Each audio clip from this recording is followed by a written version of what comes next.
hariho ibibazo bijanye n'uburyo, hariho ikibazo c'uko isentare itagira aho ikorera hayo, ngaha n'amazu batijwe, bavuze yuko bafise ikibanza, ico kibazo tuzogishikana kugira ngo iminsi iri imbere bazoheze arondere uburyo kugira ngo sentare nayo yubakirwe ayikorera.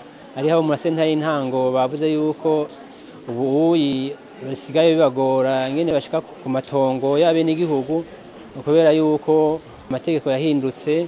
Amasentare y'intango yahora akoresha uburyo atoza autonomie de gestion, mugabo ubu barabikuyeho, ariko barashizeho uburyo mu bushikiranganji bw'ubutungane bw'ingene amasentare azoza arakora.